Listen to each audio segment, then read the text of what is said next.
212. Emotions. Living a lie. Dun, dun, dun. Okay. I'm thinking of the it's just emotions taking over. Caught up in sorrow, lost in the song.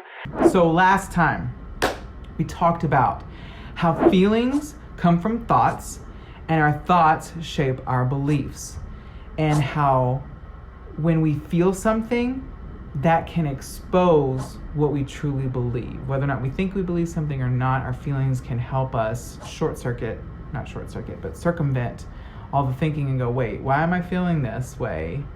Oh, I clearly thought something else. I clearly believe something else. And how when we feel something in our soul, how our heart the believer, can then make us animate with our brain and act in a way that's correct or a lot of times incorrect, simply just from our feeling, and how that can cause a whole myriad of things. And how we talked about one feeling in one scenario, Leonardo DiCaprio, is great, and it may not be in the other, and how our feelings can lie. And that leads us to this topic about our emotions and how they can be liars.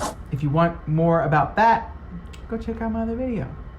Let's talk some more. Again, this is a discussion, and so we're talking about things that either I have learned or I have walked out.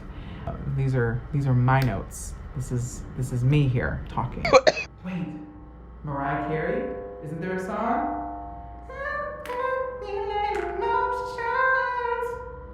Deeper than I've ever dreamed of. Whoa, whoa, you got feeling emotions higher than the heavens above. Wow, that's a throwback. Forgot that song existed. Emotions. Our emotions and our logic are both chemical responses in our body. Meaning, if I'm feeling something, if I'm having an emotional response, that is a chemical transaction in my body.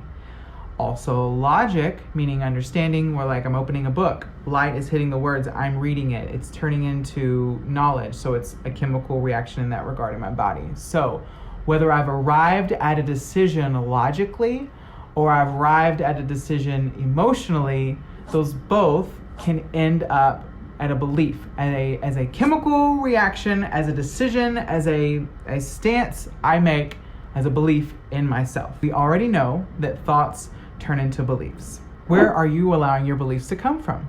Are they logical or emotional?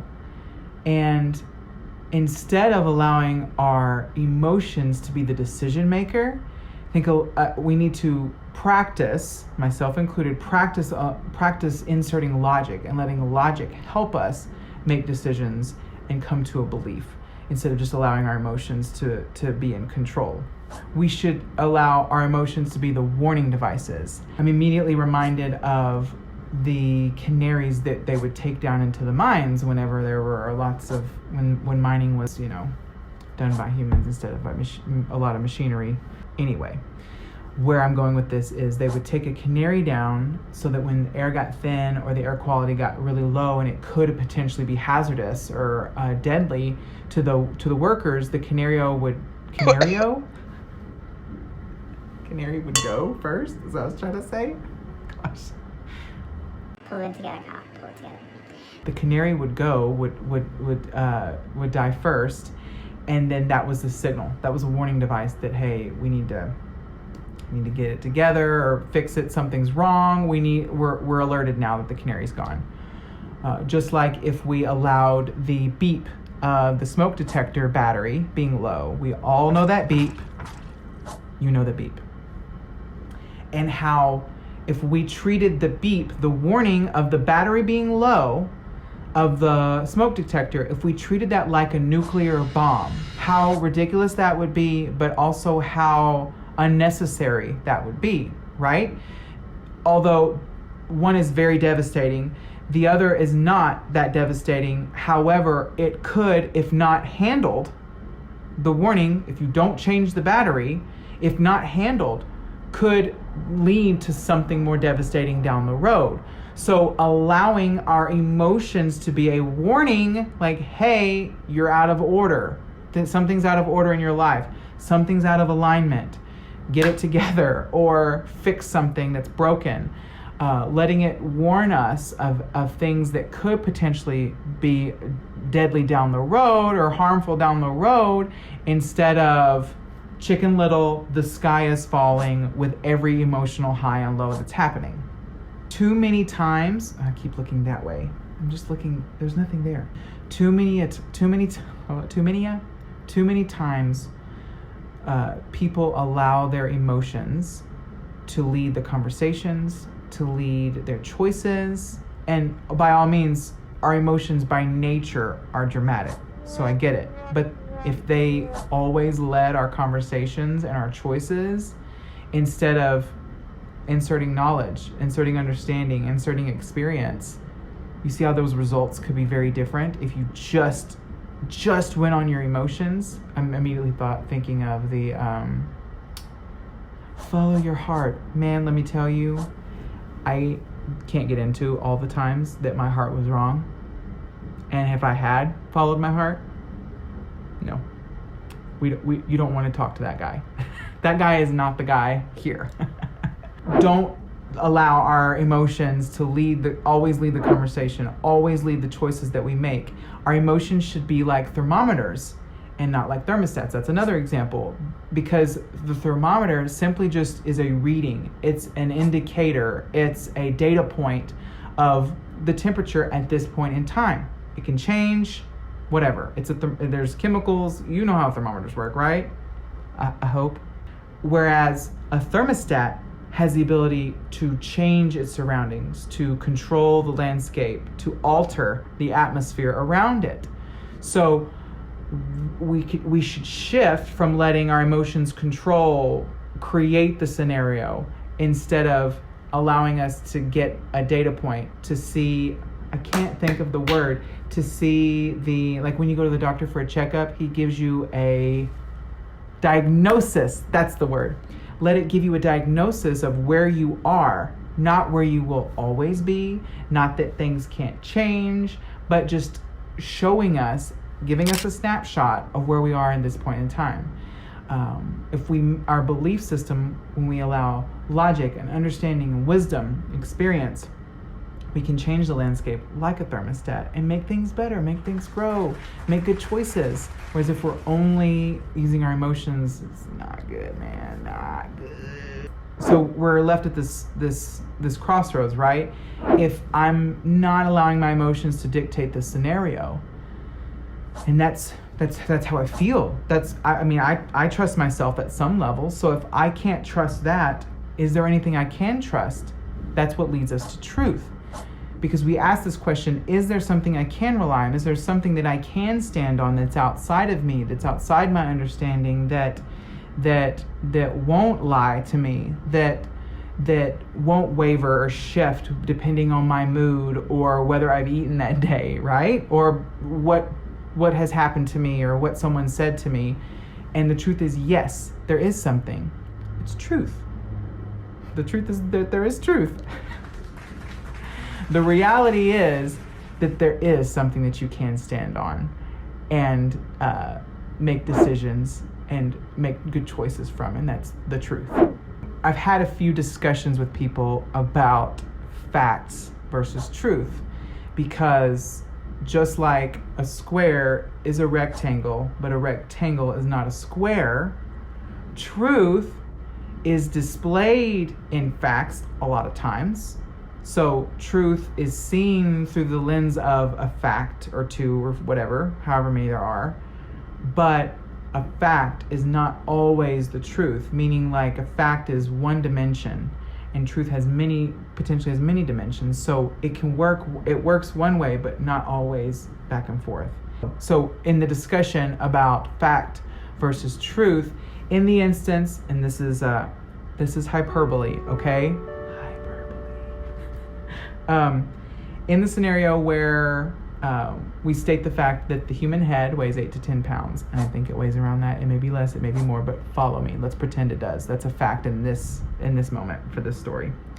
And I get my head cut off, right? That just happens. We'll pretend it happens for the sake of this story too. And someone says, in 24 hours, Kyle lost 8 to 10 pounds. Isn't that amazing? Now, I get that this is a weird scenario. Track with me, but keep going. We're headed somewhere. It could be said that, and given the right headline, given the right scenario, that sounds very marketable. That sounds amazing. Like, teach me this new way. But the reality is, I'm dead. My head's cut off. I'm dead. But that's a fact. My body did lose 8 to 10 pounds in a 24-hour period. But the reality has a much graver instance, has a much wider lens to see the truth, to see what's really going on, whereas the fact zeroed in on one point. And so this day and age, I think a lot of times, because we do want to, we ultimately, I think, deep down do want to know the truth, a lot of times we settle for facts, which are just a very small portion of the picture, when truth seeks out, goes to the next level and the next level and the next level to really find the truth, the full view of what's actually going on.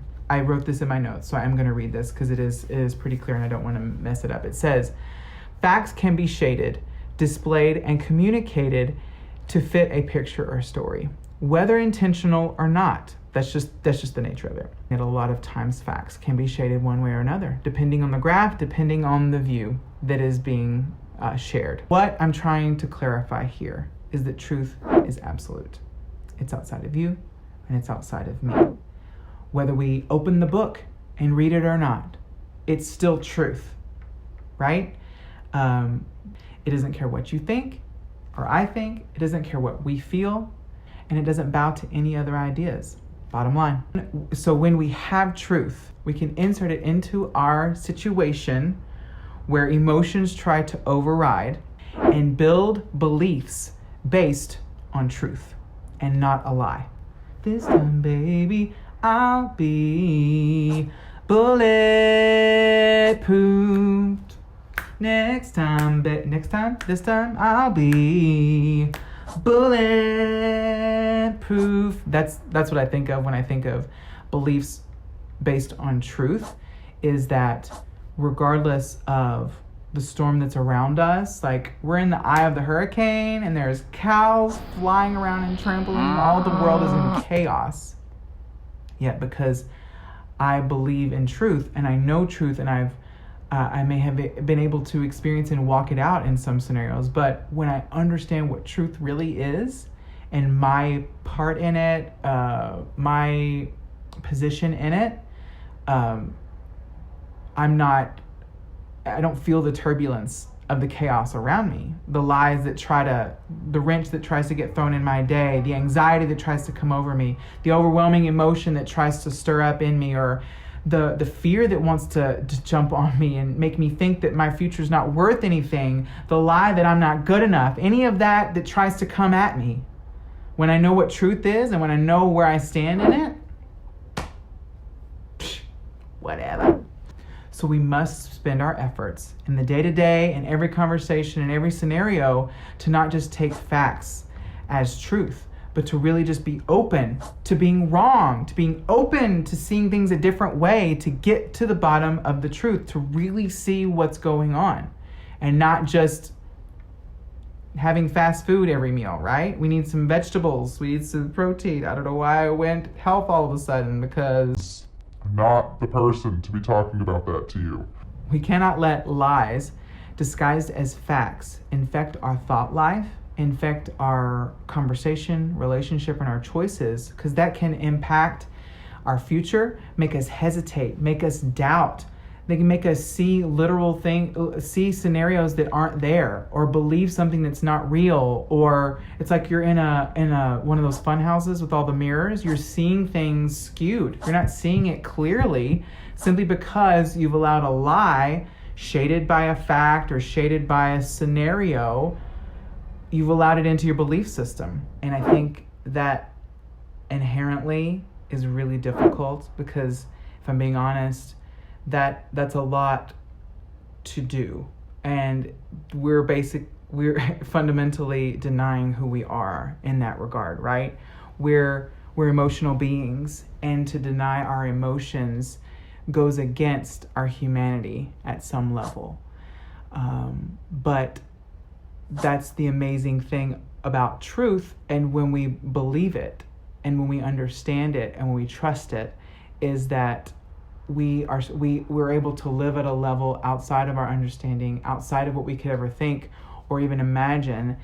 And even though it's really difficult, and it will take time, but to be diligent, to stay conditioned, to have a healthy level of skepticism, that just because this person said it doesn't mean it's truth, and just because I feel it doesn't mean it's truth, and just because they said it doesn't mean it's wrong, and just because I messed up doesn't mean that what I believe is wrong. We can have a prisoner, right? Someone who has a terrible track record, who no one trusts, right? Discredited by all, reading us truth from an encyclopedia, the truth about a certain plant or an animal. We may doubt what they're saying simply by the source. Meanwhile, we have a doctor, a CEO, a trusted person in society, or a politician telling us something that's a literal lie, or may just be not completely true, or there's some of the facts are off. And we just believe it just because of the source. In either scenario, the truth still stands, regardless of what we feel about it, regardless of what we know or think about the person sharing it. Who cares about the source? The truth is still the truth. And maintaining a certain level of skepticism in all scenarios, that just because someone said it doesn't make it truth, and just because I felt it doesn't make it truth either. It requires a denial of ourselves as much as it requires a healthy skepticism of, yes, I'm an emotional being. Yes, I have feelings. And yes, sometimes they're screaming at me in the face, but there may be someone in the distance trying to get my attention, waving at me, that I need to be paying attention to, that's trying to pull me out of my hole, or out of my rut, and allow me to see things from a new perspective, to see what I'm capable of, to see how life can be lived, because I may not have experienced life the way that they're talking about, or the way that it can be, or the way that I've always dreamed of, and that person's just in the distance. But I'm not allowing myself to hear it, or to even think anything else, because I've always done it this way, or because so-and-so said it. Or that's not how it always has to be. It may take some time.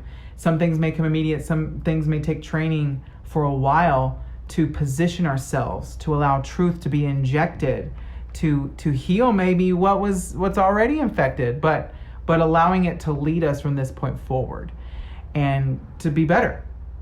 We want to be better. Make sure that we're believing the truth, and not living a lie just because we feel it.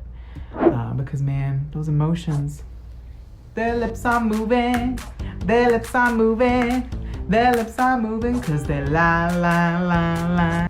I hope this was helpful. I've had scenarios in my life where, in learning about this, people showing me my value in discussing this. And so I hope this discussion is helpful. Let's just hope it's half as helpful to you as it has been for me in my life. That you are valued and worthy of a discussion about these things, and to be shared with. So yeah, emotions, man. Stay tuned. Talk soon. Hi. Oh gosh. Okay. So, let's see what we're dealing with. I'm a casual singer. When I don't know what to say and there's dead air, you can count on me to just sing a song. Pulling up my notes now, because I want to make sure I'm saying the correct things here. Great. Let's do this. Let's go.